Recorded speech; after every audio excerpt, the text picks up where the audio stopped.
तो real number क्या है, इसकी सबसे पहले डेफिनेशन देखते हैं और बारी बारी इसको जो है ना हम इसकी जो पार्ट्स है उसको डिफाइन करेंगे। तो रियल नंबर क्या है? The union of rational and irrational number is called real number. कहते हैं कि जो रियल नंबर है वो हमारे पास क्या है कि जो रैशनल नंबर है और जो इरैशनल नंबर है उनका जो यूनियन है, उनका जो कॉम्बिनेशन है वो क्या होता है, हमारे पास रियल नंबर होता है। तो इसकी मैथमेटिकली फॉर्म होगी वो हमारे पास क्या होगी, real number is equal to rational union irrational, Q for rational number और Q not for irrational number. Before discuss the rational number and irrational number, we will discuss some numbers just like natural numbers क्या है, ऐसे numbers जो 1 से start होते हैं उन numbers को हम क्या कहते हैं, natural numbers कहते हैं।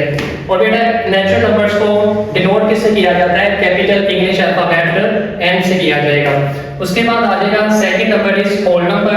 होल नंबर को हम डिफाइन करेंगे, डिनोट करेंगे W से, और ये नेचुरल नंबर में जीरो का इजाफा करने से जो नए नंबर हमें मिलते हैं वो नंबर्स क्या होते हैं, होल नंबर होते हैं। थर्ड में बेटा आ जाते हैं most important numbers, integers. Integers को हम डिनोट करते हैं कैपिटल Z से।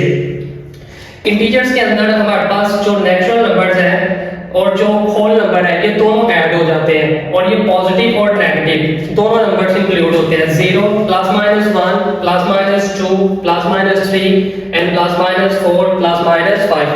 इस टॉपिक के अंदर जो सबसे इंपॉर्टेंट नंबर्स हैं वो हमारे पास बेटा इंटीजर्स होंगे। क्यों? क्योंकि रैशनल नंबर और इरैशनल नंबर का जो कॉम्बिनेशन होगा वो कहां से होगा, इंटीजर्स नंबर से होगा।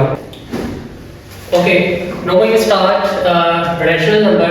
रैशनल नंबर क्या है? तो बेटा रैशनल नंबर को हम डिनोट करते हैं Q से और इसकी डेफिनेशन होगी हमारे पास the quotient of two integers. P over Q की फॉर्म में टू इंटीजर्स हैं, फिर Q is not equal to 0। बेटा रैशनल नंबर क्या है कि कहते हैं कि जो क्वोशंट ऑफ टू इंटीजर्स है, मसलन आपके पास ऊपर और नीचे टू इंटीजर्स हैं, ऊपर वाला नंबर भी इंटीजर होना चाहिए और नीचे वाला नंबर भी क्या होना चाहिए, इंटीजर होना चाहिए। क्वोशंट की फॉर्म में टू इंटीजर्स हैं आपके पास, तो ऐसा नंबर जो होगा वो क्या होगा, रैशनल नंबर होगा। उसके बाद देखिए -3 भी हमारे पास इंटीजर है और 5 भी क्या है, इंटीजर है, तो ये नंबर भी हमारे पास क्या होगा, रैशनल नंबर। इसी तरह अनदर एग्जांपल इज 6 by 7। 6 भी बेटा इंटीजर है और 7 भी हमारे पास क्या है, इंटीजर है, तो ये नंबर भी क्या होगा, रैशनल नंबर होगा। अच्छा, अब इसकी रैशनल नंबर की ये तो क्वोशंट फॉर्म के अंदर है ना, अगर डेसिमल में हमें कोई नंबर मिल जाता है, मिसाल के तौर पे कोई नंबर आ जाता है 0.5216, इस तरह से कोई नंबर आ जाता है, तो डेसिमल फॉर्म में हमें कैसे पता लगता है कि ये नंबर जो है वो रैशनल है या फिर इरैशनल है? तो उसकी दो टाइप्स हैं रैशनल नंबर की। अगर तो वो नंबर डेसिमल वाला उन दोनों टाइप्स से होगा तो वो रैशनल होगा, अदरवाइज वो इरैशनल होगा। तो इसकी पहली टाइप आपके पास टर्मिनेट डेसिमल। टर्मिनेट का मतलब है बेटा कि डेसिमल के बाद जो डिजिट है वो खत्म हो जाएगा, रुक जाएगा, तो ऐसा नंबर हमारे पास क्या होगा, टर्मिनेट डेसिमल जो होगा वो भी किसकी टाइप है, रैशनल नंबर की। तो यहाँ पे इसकी एग्जांपल देखते हैं 0.5। अब यहाँ पे देखिए डेसिमल के बाद जो डिजिट है 5 के बाद नंबर स्टॉप कर गए, रुक गए, तो ये हमारे पास टर्मिनेट डेसिमल जो है ये भी क्या होगा, रैशनल नंबर होगा। इस तरह अनदर एग्जांपल इज 0.235 और एक और एग्जांपल हम यूज करते हैं 3.516। सेकंड डेटा इसकी टाइप है रैशनल नंबर की, जो सेकंड टाइप होगी डेसिमल के अंदर वो होगी नॉन टर्मिनेट, यानी कि खत्म नहीं होगा, डेसिमल के बाद जो डिजिट है वो खत्म नहीं होगा, चलता जाएगा, लेकिन क्या करेगा, रिपीटिंग डेसिमल होगा। मतलब क्या होगा, इसका मतलब ये है बेटा कि डेसिमल के बाद अगर डिजिट रुकता नहीं है, चलता जा रहा है, नंबर अपने आप को चला रहा है, कंटिन्यूसली चल रहा है, तो वो अपने आप को क्या करेगा, रिपीट करना उसके लिए जरूरी है। अब यहाँ पे देखिए इसकी एक एग्जांपल है हमारे पास 0.3333। अब ये जो डेसिमल के बाद जो नंबर है वो क्या कर रहा है, मुसलसल चलता जा रहा है। अब इसकी एक और एग्जांपल है 2.714 714 714 714।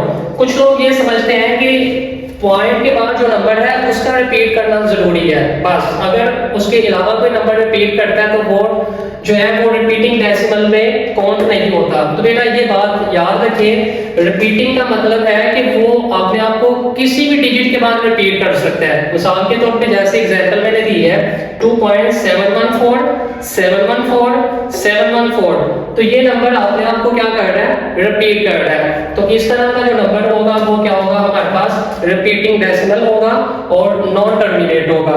और ये नंबर भी किसमें फॉल करेगा, रैशनल नंबर में। रैशनल नंबर क्या होते हैं, इसको हम डिनोट करते हैं क्यू से और इसके ऊपर क्या लगा देते हैं, छोटी सी लाइन जिसको हम नॉट या प्राइम बोलते हैं।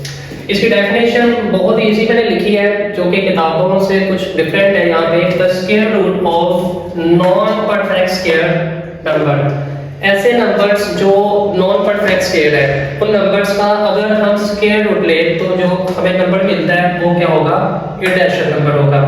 जैसे 2 एक नॉन परफेक्ट स्क्वायर नंबर है, 3 एक नॉन परफेक्ट स्क्वायर नंबर है, 7 है, 11 13 17 20, ये तमाम नंबर्स जो कि आपके पास नॉन परफेक्ट स्क्वायर नंबर है, अगर उन नंबर्स का हम स्क्वायर रूट ले तो वो जो नंबर बन जाता है वो हमारे पास क्या होता है, इररेशनल नंबर होता है। जिस तरह रैशनल नंबर की 2 टाइप्स हैं, इसी तरह इररेशनल नंबर की हमारे पास यहाँ पे एक टाइप है, वो क्या है, non terminate and non repeating decimal. यानी कि एक तो ये है कि डेसिमल के बाद जो नंबर है वो खत्म नहीं होगा, रुकेगा नहीं, और दूसरा ये है कि नॉन रिपीट होगा, मतलब रिपीट भी नहीं करेगा। तो सॉरी, तो इसकी एग्जांपल है मेरे पास यहाँ पे 2.1 2.713654 और another example is 0.1567423 and forever continue। अब ये नंबर जो है वो डेसिमल के बाद एक तो खत्म भी नहीं हो रहा और दूसरा क्या है, अपने आप को रिपीट भी नहीं कर रहा। तो ये बेटा जो नंबर होगा वो क्या होगा, इररेशनल नंबर होगा। तो रियल नंबर की जो हमने डेफिनेशन पढ़ी थी वो ये पढ़ी थी कि union of rational and irrational number जो है, यानी कि रैशनल नंबर्स और इररेशनल नंबर का जो कॉम्बिनेशन होगा, अगर आप उनको इकट्ठा करके लिख देंगे तो जो नया नंबर हमें मिलेगा वो क्या होगा, रियल नंबर होगा। इस तरह से ये मैंने रियल नंबर्स नीचे लिख दिए हैं। इसके लास्ट में बेटा एक बात आपसे डिस्कस करना जरूरी है, एक नंबर है पाई। एक पाई नंबर है जो कि नॉर्मली तौर पे बहुत देखा जाता है, पढ़ाया भी जाता है। इस पाई की जो वैल्यू है वो बेटा 22/7 है। तो ये जो 22/7 है, अब ये देखिए 22 जो है 22 जो है और नीचे जो 7 है, इसकी जो वैल्यू है आपके पास 22/7। अब ये जो वैल्यू है ये 22 भी इंटीजर है और 7 भी इंटीजर है। अब आप मुझे ये बताएं कि क्या ऊपर भी इंटीजर हो और नीचे भी इंटीजर हो तो ऐसा नंबर जो है वो हमारे पास रैशनल नंबर होता है या इररेशनल नंबर होता है। अक्सर बच्चे ये कहते हैं कि सर ये इररेशनल नंबर है। तो ये बेटा हमें याद रखना है, जो कॉन्सेप्ट आपको दिया गया वो यही है कि द क्वोशिएंट ऑफ 2 इंटीजर्स, अगर 2 इंटीजर्स है ऊपर भी और नीचे भी तो वो नंबर इररेशनल नहीं बल्कि रैशनल नंबर होगा। तो 22/7 जो है ये रैशनल है। दूसरा, अगर आप इसको डेसिमल में लेके जाएं तो इसकी वैल्यू आती है 3.14572 और ये अपने आप को रिपीट करता है। तो अपने आप को रिपीट करें, नॉन टर्मिनेट करें और रिपीटिंग करें, तो ये टाइप तो हमने पढ़ी है रैशनल नंबर के अंदर। तो इट्स मीन कि 22/7 इररेशनल नहीं बल्कि क्या है, रैशनल नंबर है। उम्मीद करता हूँ कि आज का लेक्चर आपको मजा भी आया होगा, समझ भी आई होगी इसकी। अगर किसी किस्म का आपको कोई डाउट है इस टॉपिक के अंदर या कोई आपका क्वेश्चन है तो आप कमेंट में बता सकते हैं।